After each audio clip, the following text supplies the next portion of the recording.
যে ইবাদত শুধু রমজান মাসের জন্য নয়, রমজানের বাহিরের জন্য নয়, মৃত্যু পর্যন্ত, যাতে করে যদি আমরা মৃত্যু পর্যন্ত ইবাদতগুলো করতে পারি, আমার মৃত্যু সুন্দর হবে, আমার কবর সুন্দর হবে, আমার মিজান সুন্দর হবে, আমার হাসর সুন্দর হবে। এই জন্য প্রিয় ভাইরা আমার, এই দিন একদিন এমন একদিন আসবে, আমার আপনার নামগুলো মাইক দিয়ে ঘোষণা করা হবে। ওই দিন আসার পূর্বে আমরা প্রস্তুতি নিতে হবে। আর যদি আমরা এখান থেকে রামচন্দ্রপুর বাজারে যাই, তাহলে 10টা টাকা ভাড়া নিয়ে যেতে হয়, প্রস্তুতি নিয়ে যেতে হয়। আখেরাতের সফর বিশাল সফর, এখানে প্রস্তুতির ব্যাপার আছে কিনা? এই জন্য মৃত্যুর আগে আমাদের মৃত্যুর প্রস্তুতি নিতে হবে। গত 3-4 দিন আগে যেই দিনটি ছিল, যে মাস ছিল, সেই মাসের নাম কি? রমজান মাস, রমাদান মাস, বরকতের মাস, ফজিলতের মাস। এই মাসে আলহামদুলিল্লাহ মসজিদে ওযুখানায় মুসল্লিদের দল, প্রশংসনীয় বিষয়। কিন্তু দুঃখজনক হলেও সত্য, রোজার পরে মুসল্লিদেরকে আর খুঁজে পাওয়া যায় না। এমনও দেখা যায় যে ইমাম সাহেব নিজে মুয়াজ্জিন, নিজে ইমাম, মুসল্লি খুঁজে পাওয়া যায় না। এটা কি কাম্য নাকি এটা অনুচিত? অনুচিত। রোজার মাসে যেমন একজন মুমিন বান্দা বান্দি একনিষ্ঠভাবে ধারাবাহিকতার সাথে নামাজ, রোজা, জিকির, আজকার প্রতিটি ইবাদত করে, একজন প্রকৃত মুমিন সে রোজার পরেও কি ইবাদত করবে। ইবাদত কি শুধু রোজার জন্য না, রোজার বাহিরও? রোজার বাহিরও। শুধু রোজার বাহিরও নয়, মৃত্যু পর্যন্ত। দেখে আমার কথা না, আমার আপনার রব কোরআন কারীমের মধ্যে এটা 14.5 বছর পূর্বে আরো জানিয়ে দিয়েছেন। এই জন্য প্রিয় ভাইয়েরা আমার, লক্ষ্য করে দেখুন, আল্লাহ পাক রব্বুল আলামিন সূরাতুল হিজরের শেষ আয়াতের মধ্যে জানিয়ে দিয়েছেন, ওয়াবুদ রাব্বাকা হাত্তা ইয়াতিয়াকাল ইয়াকিন। হে আমার বন্ধু, হে আমার হাবিব, আমার দাসত্ব, আমার ইবাদত শুধু একদিনের জন্য নয়, আমার ইবাদত শুধু রোজার মাসের জন্য নয়, মৃত্যু পর্যন্ত আপনার আমার ইবাদত করে যেতে হবে, নামাজ পড়ে যেতে হবে, হক কথা বলে যেতে হবে, ইমানের উপর অবিচল থাকতে হবে। কোন দিন পর্যন্ত? মৃত্যু পর্যন্ত। এটা আল্লাহ তাআলার কৌল। এই জন্য সাহাবায়ে কেরাম, সহিহ মুসলিম কিতাবুল ঈমান 39 নম্বর হাদিস, সুফিয়ান ইবনে আব্দুল্লাহ সাকাফি তিনি একবার রাসূল করিম সাল্লাল্লাহু আলাইহি সাল্লামকে বললেন, ইয়া রাসূলুল্লাহ কুল্লি ফিল ইসলামি কাওলান। হে আল্লাহর রাসূল, আপনি ইসলামের মধ্যে আমাকে এমন একটা কথা বলে দেন, এমন একটা আমলের কথা বলে দেন, লা আসআলু আনহু আহাদান গায়রাকা, আপনাকে ছাড়া, আপনার পরে আমি এই সম্পর্কে আর কাউকে জিজ্ঞাসা করব না। এই কথা আমার যেন জান্নাতের জন্য যথেষ্ট হয়ে যায়, এমন একটা কৌল, এমন একটা নসিহত আমাকে বলে দিন। প্রশ্ন সহজ না কঠিন? অনেক বড় কঠিন। রাসূল করিম সাল্লাল্লাহু আলাইহি সাল্লাম বলেন, তাহলে শুনে নাও। রাসূল করিম সাল্লাল্লাহু আলাইহি সাল্লাম উত্তর দিলেন, কুল আমানতু বিল্লাহি সুম্মা ইসতাকিম। হে আমার সাহাবী, তুমি শুনে নাও, তুমি বলো আমি আল্লাহর প্রতি ঈমান এনেছি, সুম্মা ইসতাকিম, তারপরে আমি এর উপর অবিচল রয়েছি। নসিহত করলেন কয়টি? 2টি। আমি ঈমান এনেছি আল্লাহর প্রতি, এবং এই ঈমানের উপরে কি আমি অবিচল আমি থেকেছি। এই অবিচলের অর্থ কি? একদিন নামাজ পড়লাম, আরেকদিন পড়লাম না, এটা? রমজান মাসে কোরআন তেলাওয়াত করলাম, রমজানের বাইরে কোনো কোরআনের সাথে কোনো সম্পর্ক নেই। রমজান মাসে পর্দা করলাম, রমজানের বাইরে কোনো পর্দার আমার কোনো খোঁজ খবর নেই।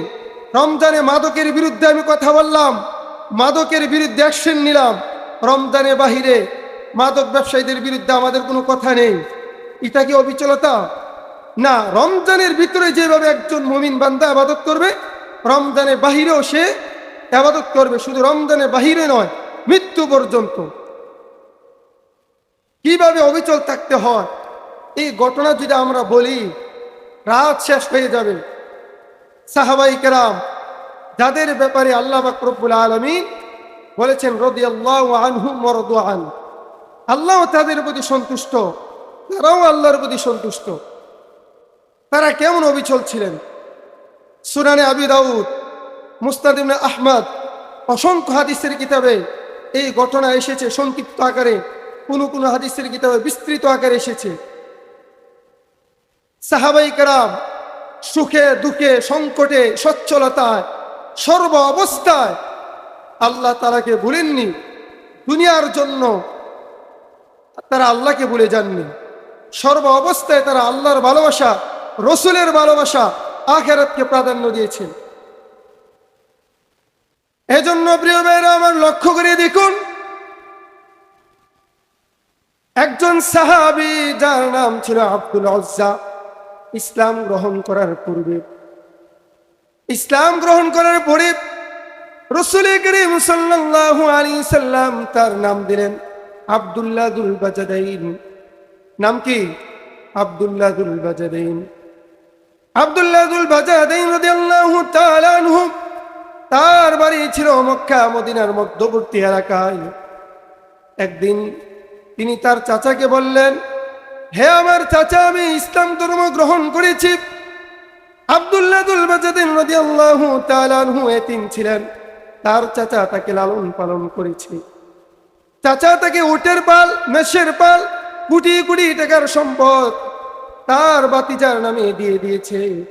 যখন শুনল ইসলাম গ্রহণ করেছে, যখন শুনতে পারল তার ভাতিজা ইসলাম গ্রহণ করেছে, মুহাম্মদের ধর্ম গ্রহণ করেছে, গোপনে নামাজ পড়ে গোপনে আল্লাহকে রাখে, তখন সে বলল, চাচা বলল, তুমি আমার সম্পদ সব ফিরিয়ে দাও। তোমাকে আমি যত সম্পদ দিয়েছি, যত উটের পাল দিয়েছি, যত মেষের পাল দিয়েছি, আমাকে ফেরত দিয়ে দাও। তখন আব্দুল্লাহ যুল বাজাদাইন বললেন, হে আমার চাচা, সম্পদের ভয়ে, সম্পদের লোভে আমি আমার ঈমান থেকে আমি পিছপা হব না। দুনিয়ার লোভ লালসায় আমি রসুলের ভালোবাসা ত্যাগ করতে পারি না, আল্লাহর ভালোবাসা আমি ছাড়তে পারি না, নামাজ ছাড়তে পারি না, আল্লাহর ভয় আমি ছাড়তে পারি না। যখন দেখলো সে কোনোভাবেই ইসলাম ধর্ম ত্যাগ করছে না, তখন বলল, তোমার পরনের মধ্যে যেই কাপড়গুলো রয়েছে সেই পোশাকগুলো খুলে দিয়ে দাও। তখন ভাতিজা বলল, চাচা শুনে নাও, কিয়ামতের দিনে, ওই কঠিন কিয়ামতের দিনে যেদিন আল্লাহ ছাড়া কেউ সঙ্গী হবে না, আজকে যদি আমি সম্পদের বয়ে, এই কাপড়ের বয়ে যদি ইসলাম ছেড়ে দেই, তাহলে কিয়ামতের দিনে আমি আল্লাহর সামনে কি জবাব দিব? তিনি কাপড় খুলে দিলেন, উলঙ্গ হয়ে গেলেন।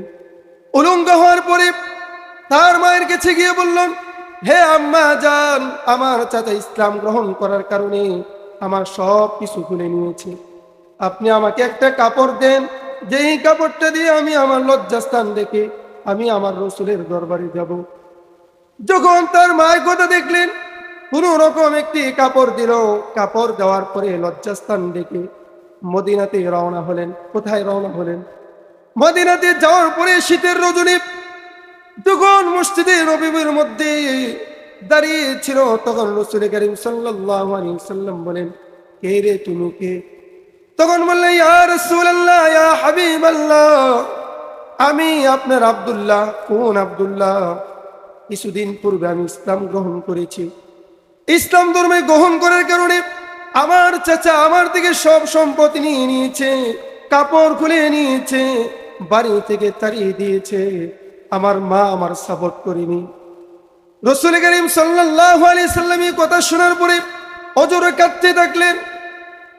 যখন তার এই অবস্থা দেখলো, তখন সাথে সাথে বললেন, তুমি আসো, আমার সামনে আসো। রাসূল করিম সাল্লাল্লাহু আলাইহি সাল্লাম সাথে সাথে তার জুব্বা মুবারক হাদিয়া দিয়ে দিলেন। সুবহানাল্লাহ। তখন বললেন, ইয়া রাসূলুল্লাহ, আমি শুনেছি শাহাদাতের মৃত্যু বরণ করলে, আল্লাহর রাস্তায় যদি যে ব্যক্তি শাহাদাত লাভ করে সে সহজে জান্নাত লাভ করে। আপনি আমার জন্য দোয়া করেন যেন আমি শাহাদাতের মৃত্যু লাভ করতে পারি। তখন রাসূল করিম সাল্লাল্লাহু আলাইহি সাল্লাম তার জন্য দোয়া করলেন, তবে হারাম করে দিলেন, তোমার উপরে কাফেরদের রক্ত হারাম, কাফেরদের জন্য তোমার রক্ত হারাম, অর্থাৎ কাফেররা তোমাকে হত্যা করতে পারবেন না। তখন বলে, ইয়া রাসূলুল্লাহ, কাফেররা যদি আমাকে হত্যা না করে তাহলে আমি কিভাবে শাহাদাত বরণ করব? লম্বা ঘটনা। তারপরে ইসলাম গ্রহণ করার পরে প্রতিদিন কোরআন তেলাওয়াত করত। কোরআন তেলাওয়াত যখন করত জোরে আওয়াজে, সাহাবায়ে কেরাম কমপ্লেন দিল, আপনার এই সাহাবীর কারণে, আব্দুল্লাহর কারণে আমরা ইবাদত বন্দেগী করতে পারি না, তাকে একটু থামান। রাসূল করিম সাল্লাল্লাহু আলাইহি সাল্লাম বলেন, ও সাহাবীরা, তোমরা তাকে বাধা দিও না, সে তার বাড়ি ঘর ছেড়ে দিয়েছে, মা ছেড়ে দিয়েছে, চাচা ছেড়ে দিয়েছে, লক্ষ কোটি টাকার সম্পদ ছেড়ে দিয়েছে শুধু ইসলামের জন্য, এই কোরআনের জন্য। যদি তাকে কোরআন তেলাওয়াত থেকে বাধা দাও, তাহলে যদি তাকে কোরআন তেলাওয়াত থেকে বাধা দাও তাহলে সে বুক ফেটে মারা যাবে, সে কষ্ট পাবে। তখন সাহাবায়ে কেরাম তাকে বাধা দেয়নি। যখন তাবুকের যুদ্ধ শুরু হয়ে গেল, তাবুকের যুদ্ধের দ্বিতীয় দিন তিনি ইন্তেকাল করলেন। লম্বা ঘটনা প্রিয় ভাইরা আমার। ইন্তেকাল করার পরে রাসূল করিম সাল্লাল্লাহু আলাইহি সাল্লাম বলেন, ও সাহাবীরা, তোমরা আমার আব্দুল্লাহর কাফন দাফনের ব্যবস্থা করো। কাফন দাফনের ব্যবস্থা করার পরে রাত হয়ে গেল। যখন আব্দুল্লাহ দুল বাজাদাইনের জানাজার সময় হলো, জানাজার নামাজ পড়ালেন আমার আপনার নবী সাল্লাল্লাহু আলাইহি সাল্লাম। যখন কবরে নামানোর সময় হয়ে গেল, রাতের বেলায় রাসূল করিম সাল্লাল্লাহু আলাইহি সাল্লাম নিজে কবরের মধ্যে নামলেন। কি নেমেছেন? রাসূল নেমেছেন। রাসূল করিম সাল্লাল্লাহু আলাইহি সাল্লাম কবরের মধ্যে নামার পরে তার সাথে দুইজন সাহাবী, কোন রিওয়ায়াতে পাওয়া যায় আবু বকর রাদিয়াল্লাহু তাআলা আনহু, ওমর ইবনুল খাত্তাব রাদিয়াল্লাহু তাআলা আনহু নেমেছেন। নামার পরে রাসূল করিম সাল্লাল্লাহু আলাইহি সাল্লাম বলেন, ওগো মালিক, হে আল্লাহ, আল্লাহুম্মা আমসাইতু আনহু রাদিন, ওগো আল্লাহ, আমার আব্দুল্লাহ আমার জন্য, আপনার জন্য বাড়িঘর ছেড়েছে, মা বাবা ছেড়েছে, ধন সম্পদ ছেড়েছে। ওগো আল্লাহ, আজকে বিকাল পর্যন্ত আমি আমার আব্দুল্লাহর প্রতি সন্তুষ্ট ছিলাম, ফারদি আনহু, আপনিও তার প্রতি সন্তুষ্ট হয়ে যান।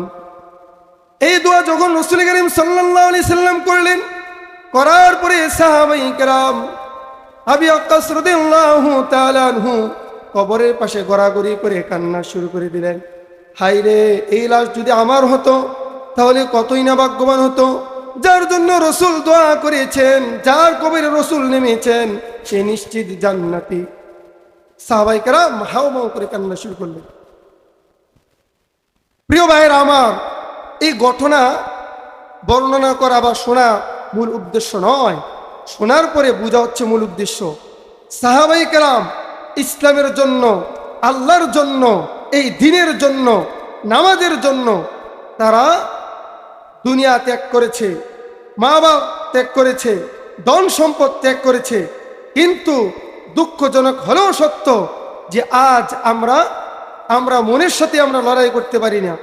মন চায় নামাজ না পড়তে, এজন্য পড়ি না। মন চায় গান শুনতে, এজন্য গান শুনি। মন চায় গুনাহ করতে, গুনাহ করি। অথচ সাহাবায়ে কেরাম নামাজ তরক করার কল্পনাও কোনোদিন করেনি। মুয়াত্তা মুহাম্মদ এর সরার মধ্যে উল্লেখ রয়েছে, মুহাদ্দিসিন কেরাম বলেন যে আমরা যে 5 ওয়াক্ত নামাজ, জোহর, আসর, এই নামাজগুলো আমরা আস্তে কেরাত পড়ি, এর রহস্যটা কি? এর রহস্য হিসাবে উল্লেখ করেন যে যখন জোরে তেলাওয়াত করত, কাফের মুশরিকরা তেলাওয়াত শোনার পরে মুসলমানদের উপরে আক্রমণ করত, এই জন্য সাহাবায়ে কেরাম আস্তে তেলাওয়াত করতেন। তো আজ এত সুন্দর মসজিদ, এত সুন্দর ব্যবস্থাপনা পাওয়ার পরেও আজ আমরা আল্লাহর ইবাদত থেকে বঞ্চিত। রোজার মধ্যে ইবাদত দেখা যায়, রোজার পরে আর কোনো খোঁজখবর থাকে না। ইবাদত শুধু নামাজের নাম নয়, সমাজের মধ্যে যত অপকর্ম হবে, যত মাদক, যত অপকর্ম হবে, তার বিরুদ্ধে দাঁড়ানোর নাম সবচেয়ে বড় ইবাদত। এটা আমার কথা নয়, সহিহ মুসলিম 38 নম্বর হাদিস। রাসূল কারীম সাল্লাল্লাহু আলাইহি সাল্লাম বলেন, মান রাআ মিনকুম মুনকারান ফালইউগাইয়ির বিয়াদিহি, তোমাদের মধ্যে যে ব্যক্তি সমাজের মধ্যে, পরিবারের মধ্যে কোনো অসামাজিক কাজ, ইসলাম বিরোধী কাজ দেখবে, তার প্রথম দায়িত্ব হচ্ছে সে হাত দ্বারা বাধা দিবে। ফাইল্লাম ইয়াস্তাতি, যদি হাত দ্বারা বাধা না দেয় তাহলে ফাবিলিসানিহি, জবান দ্বারা বাধা দিবে। ফাইল্লাম ইয়াস্তাতি, যদি জবান দ্বারা সম্ভব না হয় তাহলে অন্তর দ্বারা ঘৃণা করবে। ওয়াযালিকা আযাফুল ঈমান, আর এটাই হচ্ছে সবচেয়ে নিম্নমানের ঈমান।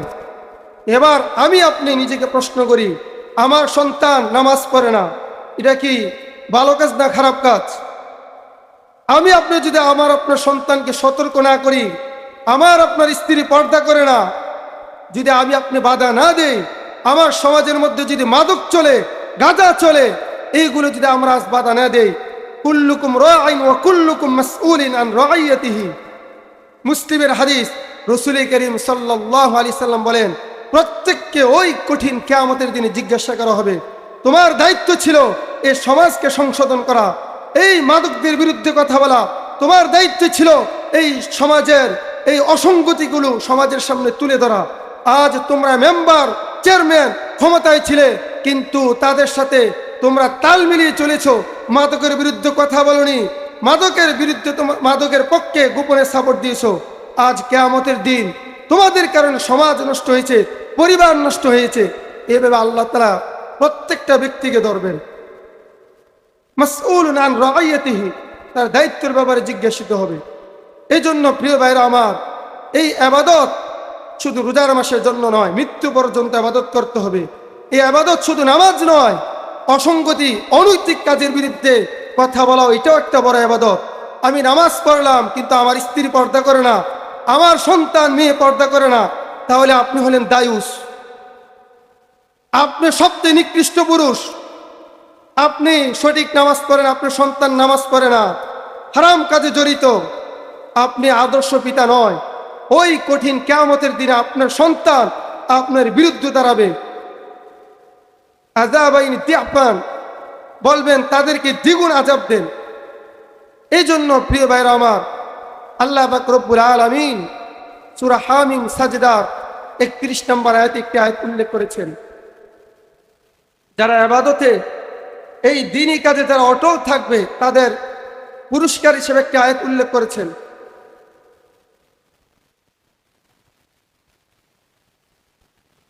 আল্লাহ পাক রব্বুল আলামিন বলেন,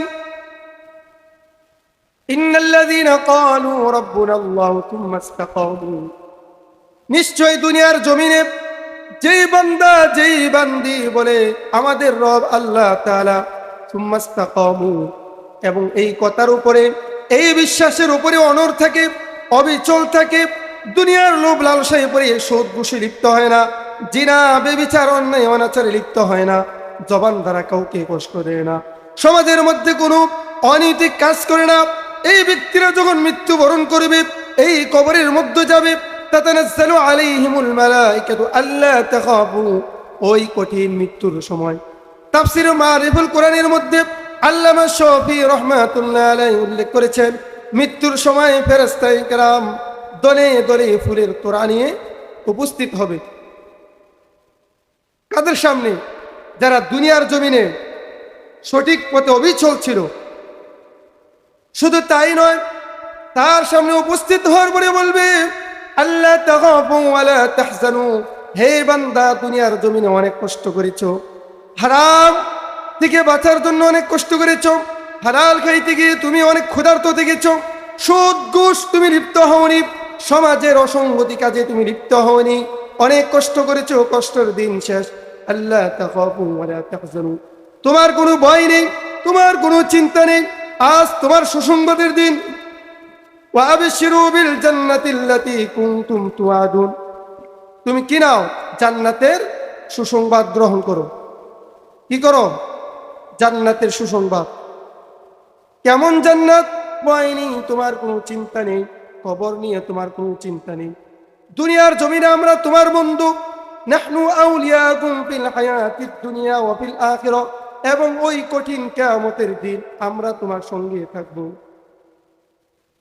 ওয়ালাকুম ফিহা মা তাশতাহি আনফুসুকুম, শুধু তাই নয়, আজকে তোমার সুসংবাদ শুনে নাও, দুনিয়ার জমিনে তোমার মন চেয়েছিল সুন্দর একটি গাড়ি ক্রয় করার, সুন্দর বাড়িতে থাকার, টাকার অভাবে থাকতে পারোনি।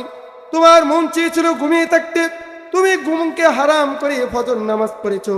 তোমার মন চেয়েছিল সুদ খাইতে, ধনী হওয়ার জন্য তুমি আমার বয়ে সুদ খাওনি। তোমার মন চেয়েছিল তুমি হারাম কাজে লিপ্ত হতে, আমার বয়ে লিপ্ত হওনি। ওয়ালাকুম ফিহা মা তাশতাহি আনফুসুকুম, আজকে তুমি যা চাইবে আমি আল্লাহ তাআলা তোমাকে সব কিছু দিয়ে দিব। কে বলবেন? আল্লাহ পাক রব্বুল আলামিন বলবেন। আল্লাহ পাক রব্বুল আলামিন এভাবে ফেরেশতারা সুসংবাদ দিবে। সুসংবাদ দিতে দিতে এক পর্যায়ে তার রূহ কবজ করে নিয়ে যাবে, তার রূহ কবজ করে নিয়ে যাবে, সে টেরও পাবে না। আর যদি বৎকার হই তাহলে আমাদের উপায় আর থাকবে না। এই জন্য রমাদান শেষ, ঈদ শেষ, এই শেষের অর্থ কি? আমার জীবনের মূল্যবান সময়গুলো শেষ। যত দিন শেষ হচ্ছে আমার মৃত্যু ততই অগ্রসর হচ্ছে।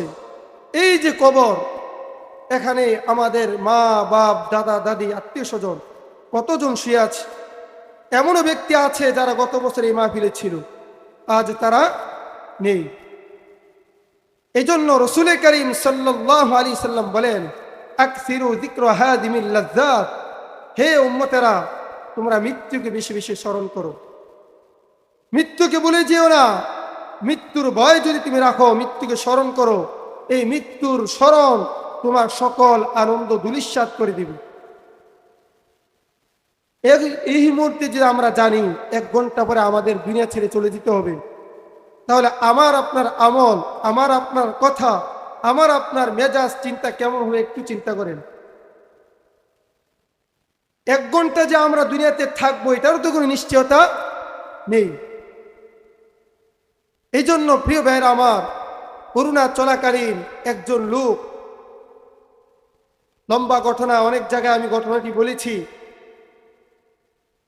সে আইসিইউতে ছিল। সে ভাবেনি যে আমি কোনোদিন আর জীবন লাভ করতে পারবো, আমি জীবিত হয়ে সুস্থ হয়ে ফিরে আসতে পারবো, সে কোনোদিন কল্পনা করেনি। কিছুদিন পর যখন আল্লাহ তাআলা তাকে সুস্থতার জিন্দেগি দান করলেন, তখন তাকে জানানো হলো এত লক্ষ টাকা আপনার বিল আসছে। সে কান্না করতে শুরু করলো। তখন হসপিটালের লোকেরা বলল, এই বাবাজি আপনি কান্না করেছেন কেন? টাকা পরিশোধ করার বই আপনি কি কান্না করছেন? তখন বলল, না না না, টাকা পরিশোধ করার বই আমি কান্না করছি না। তাহলে কেন কান্না করছেন? তাহলে শুনে নাও, আজ কয়েকদিন যাবত তোমাদের আইসিইউর ভিতরে থাকার কারণে আমার এত লক্ষ টাকা বিল এসেছে। যেই মালিক আমার জন্ম থেকে নিয়ে মৃত্যু পর্যন্ত, আজ এই পর্যন্ত যিনি আমাকে শ্বাস নেওয়ার তৌফিক দিয়েছেন, যেই মালিক আমাকে চোখগুলো দিয়েছেন, যেই মালিক আমাকে জবান দিয়েছেন, যেই মালিক আমাকে হাত দিয়েছেন, যেই মালিক আমাকে সুস্থ রেখেছেন, ওই মালিক তো কোনোদিন একটা টাকা আমার কাছে চাইনি। কত গুনাহ করেছি, কত নাফরমানি করেছি, কোনোদিন আমাকে একবেলা না খাওয়াই রাখিনি।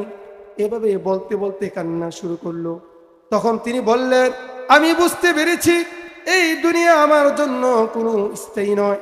এই দুনিয়া ছেড়ে আমি চলে যাব, এই দুনিয়া ছেড়ে আমি চলে যাব। এই ধন সম্পদ আমাকে বাঁচাতে পারবে না, এই ধন সম্পদ আমাকে জান্নাত দিতে পারবে না। তবে দিতে পারবে যদি আমি সঠিক কাজে ব্যবহার করে যাই। তখন তার জীবন পরিবর্তন হয়ে গেল। প্রিয় ভাইয়েরা আমার, আজ আমরা মনে করি আমি এটা করব সেটা করব, কত কিছু। এই জন্য মৃত্যুর আগে মৃত্যুর প্রস্তুতি আমাদেরকে নিতে হবে। তো আমাদের যে আলোচনার বিষয় ছিল, যে আলোচনা, যে ইবাদত শুধু রমজান মাসের জন্য নয়, রমজানের বাহিরের জন্য নয়, মৃত্যু পর্যন্ত, যাতে করে যদি আমরা মৃত্যু পর্যন্ত ইবাদতগুলো করতে পারি, আমার মৃত্যু সুন্দর হবে, আমার কবর সুন্দর হবে, আমার মিজান সুন্দর হবে, আমার হাসর সুন্দর হবে। এই জন্য প্রিয় ভাইরা আমার, এই দিন একদিন এমন একদিন আসবে, আমার আপনার নামগুলো মাইক দিয়ে ঘোষণা করা হবে। ওই দিন আসার পূর্বে আমরা প্রস্তুতি নিতে হবে। আজ যদি আমরা এখান থেকে রামচন্দ্রপুর বাজারে যাই, তাহলে 10টা টাকা ভাড়া নিয়ে যেতে হয়, প্রস্তুতি নিয়ে যেতে হয়। আখেরাতের সফর বিশাল সফর, এখানে প্রস্তুতির ব্যাপার আছে কিনা? এই জন্য মৃত্যুর আগে আমাদের মৃত্যুর প্রস্তুতি নিতে হবে, আমল মৃত্যু পর্যন্ত করতে হবে। যা বললাম, যা শুনলাম, আল্লাহ পাক রব্বুল আলামিন আমাদেরকে এই মুখতাসার আলোচনার উপরে বুঝার এবং আমল করার তৌফিক দান করুন। নাসরুম মিনাল্লাহ ওয়া ফাতহুন করিব ওয়া বাশশিরিল মুমিনিন।